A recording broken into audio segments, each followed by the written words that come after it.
Good morning everyone. आज के इस वीडियो में हम लोग पढ़ने वाले हैं force and laws of motion. और ये चैप्टर इसलिए इंपॉर्टेंट हो जाता है क्योंकि यहाँ पे हम पढ़ने वाले हैं सबसे most important topic Newton laws of motion. तो न्यूटन का जो first laws of motion, second law of motion, third law of motion, वो भी हम क्या करेंगे इस चैप्टर के अंदर पढ़ेंगे। तो यहाँ पे न्यूटन लॉ ऑफ मोशन शुरू करने से पहले हम कुछ बेसिक टर्म समझते हैं फोर्स के बारे में।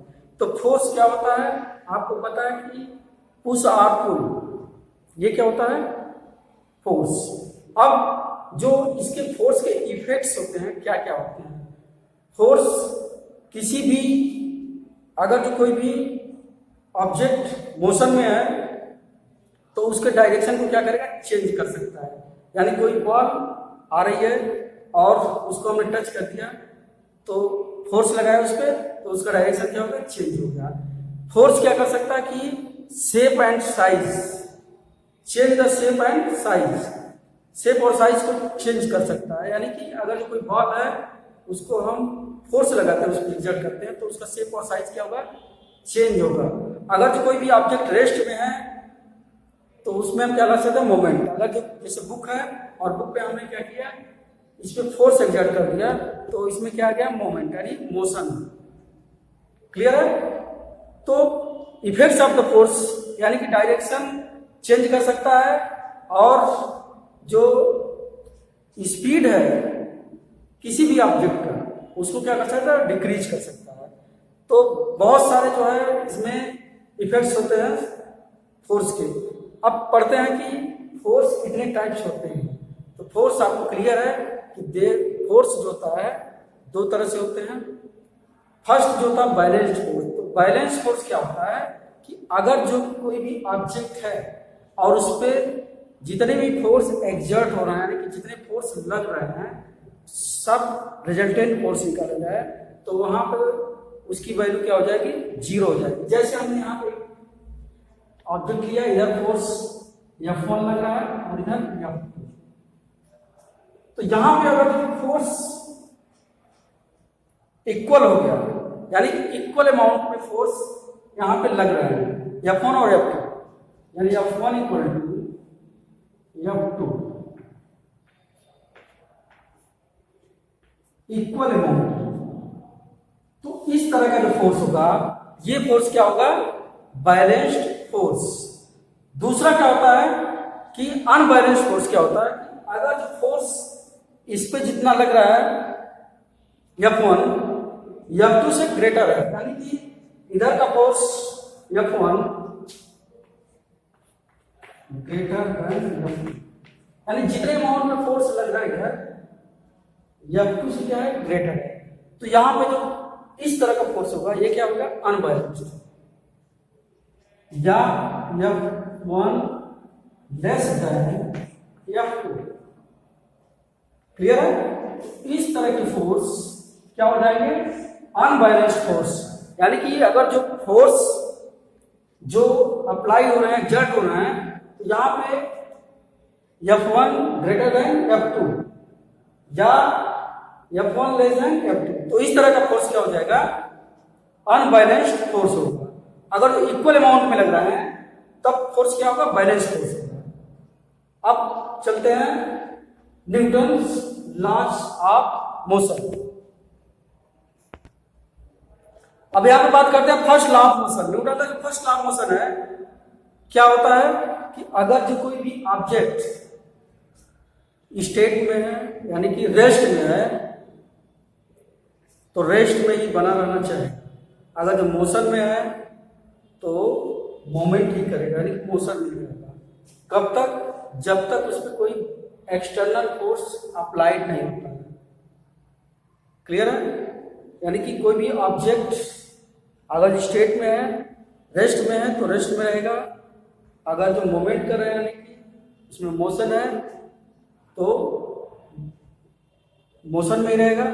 कब तक, जब तक उस पर कोई एक्सटर्नल फोर्स अप्लाइड नहीं होता। जैसे टेबल पर कोई बुक रखा हुआ है और उस बुक को क्या रेस्ट में है, कब तक, यानी कि वो अपने जो पोजीशन है उसी में रहना चाहता है जब तक उस पर कोई एक्सटर्नल फोर्स नहीं लगे। जब हम उस पर फोर्स लगाते हैं क्यों क्या होता है, मोमेंटम में होता है। तो ये न्यूटन का first law of the motion है।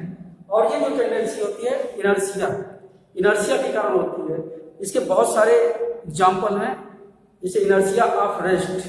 तो इनर्शिया ऑफ रेस्ट में क्या होता है कि अगर जो कोई भी ऑब्जेक्ट रेस्ट में है तो रेस्ट में ही रहेगा जब तक उस पर कोई एक्सटर्नल फोर्स अप्लाइड नहीं होता है। इसके एग्जाम्पल आप ले सकते हैं। तो यहां पे जैसे हम इनर्शिया ऑफ रेस्ट ले लेते हैं कि अगर तो कोई कारपेट है तो कारपेट को जो हम क्या करते हैं, किसी स्टिक से पीटते हैं तो वहां पे जो डस्ट पार्टिकल होता है वो क्या होता है, फॉल डाउन होता है, नीचे गिरता है। क्यों होता है, क्योंकि वहां पे जो पार्टिकल है यानी कि डस्ट पार्टिकल उस कारपेट में क्या है, रेस्ट में है। ज्यों ही स्टिक से हम उस पर प्रेस करते हैं त्यों जो कारपेट है क्या होता है, उसमें मोशन प्रोड्यूस हो जाता है। और जो उस पार्टिकल है वो रेस्ट में ही रहना चाहते हैं, ड्यू टू द इनर्शिया के कारण क्या है, रेस्ट में ही रहना चाहते हैं। लेकिन उनका जो वेट होता है, वेट के कारण क्या करते हैं, ड्रॉप फॉल डाउन हो जाते हैं, गिर जाते हैं। और जो कारपेट होता है क्या होता है, क्लीन हो जाता है। तो ये इनर्शिया ऑफ द रेस्ट हो गया कि अगर जो कारपेट पे स्टिक से हम प्रेस करते हैं तो वहां पे जो डस्ट पार्टिकल होते हैं वो किस पोजीशन में होते हैं, रेस्ट में होते हैं। और उसमें जो है स्टिक से प्रेस करने पे मोशन में आ जाएगा। और जो डस्ट पार्टिकल होते हैं, डस्ट पार्टिकल क्या हो जाएंगे, इनर्शिया के कारण रेस्ट में ही बने रहना चाहते हैं। और जो उनका वेट होता है उसके कारण क्या करते हैं, फॉल डाउन करते हैं, नीचे गिर जाते हैं। तो इसलिए जो कारपेट हो जाता है बताओ क्या होता है, क्लीन हो जाता है। दूसरा एग्जाम्पल हम दे सकते हैं कि अगर तो पेड़ पे जो है जो फल लगे होते हैं उसको अगर जो हम क्या करते हैं, मोमेंट करते हैं या उसको हिलाते हैं तो उसमें से क्या होता है, नीचे की तरफ गिर जाता है। क्यों गिरता है, क्योंकि वहां पे जो फ्रूट्स हैं वो क्या होते हैं, इनर्शिया में होते हैं। इनर्शिया ड्यू टू रेस्ट, यानी कि रेस्ट में बना रहना चाहता है। लेकिन जो ही उसमें मोमेंट आता है त्यों ही वो क्या होते हैं, पोजीशन को अपने चेंज नहीं कर पाते हैं, यानी कि रेस्ट में ही बने रहना चाहते हैं। इसलिए वो क्या करते हैं, नीचे गिर जाते हैं, फॉल डाउन करते हैं। दूसरा लेते हैं इनर्शिया का मोशन। तो इसका एग्जांपल ये हो सकता है कि जो अगर जैसे कोई बस है, बस मोशन में है या चल रही है तो ज्यों ही सडनली क्या होता है, ब्रेक अप्लाई होता है त्यों जो पैसेंजर होते हैं क्या करते हैं, जर्क कर जाते हैं फॉरवर्ड, आगे की तरफ। ये भी क्या होता है, inertia due to the motion.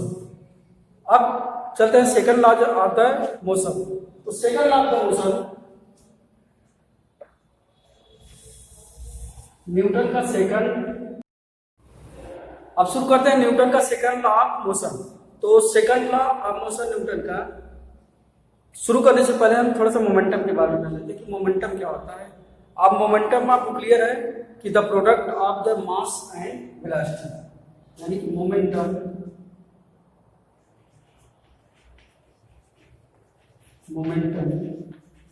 जो होता है product of mass and velocity, यानी कि मास एंड वेलोसिटी का जो प्रोडक्ट होगा उसको क्या बोलते हैं, मोमेंटम। और जो इसका यूनिट होता है किलोग्राम मीटर पर सेकेंड। अब यहाँ पे बात करते हैं न्यूटन का जो सेकंड लॉ ऑफ मोशन है कि अगर the rate change of momentum is directly proportional to the applied force, यानी कि जो मोमेंटम में चेंजिंग हो रही है वो डायरेक्टली प्रोपोर्शनल किसके है, फोर्स के। तो यहाँ पे हम कुछ सपोज कर लेते हैं कि अगर कोई भी एक ऑब्जेक्ट है जिसका मास m है और इनिशियल वेलोसिटी जो है, इनिशियल वेलोसिटी u, क्लियर है, t टाइम में टाइम ड्यूरेशन t टाइम में फाइनल वेलोसिटी क्या हो जा रही है, v, क्लियर है। यानी कोई भी ऑब्जेक्ट जिसका मास m है उसकी इनिशियल वेलोसिटी u है और t टाइम में उसकी जो वेलोसिटी हो जा रही है क्या हो जा रही है, v हो जा रही है। तो यहां से हम जो मोमेंटम है, इनिशियल मोमेंटम, तो मोमेंटम के अकॉर्डिंग क्या होता है कि product of mass and velocity, तो यहाँ पे इनिशियल मोमेंटम निकालेंगे, initial momentum, initial momentum, initial momentum. तो इनिशियल मोमेंटम क्या है, इनिशियल वेलोसिटी क्या है, u है। हम लोग जान चुके हैं कि product of mass and velocity, तो मास ऑब्जेक्ट का मास m है और initial velocity u, then u। Clear है। अब यहां से क्या करते हैं, फाइनल मोमेंटम निकालते हैं। तो फाइनल वेलोसिटी क्या v है, then final momentum, final momentum, final momentum m v, final momentum क्या हो गया, m into v। अब इसमें इस मोमेंटम में कितना चेंजिंग हो रही है, the rate change of momentum, यानी change in momentum, change in momentum, momentum में कितना चेंज हो रहा है, final momentum minus initial momentum, यानी कि m v minus m u। अब यहां से निकालेंगे रेट चेंज ऑफ मोमेंटम, तो रेट चेंज ऑफ मोमेंटम यानी कि m v minus m u। अब इसका हम रेट निकालेंगे, कितना मोमेंटम में चेंजिंग होगा पिछली स्पीड में, तो रेट चेंजिंग मोमेंटम।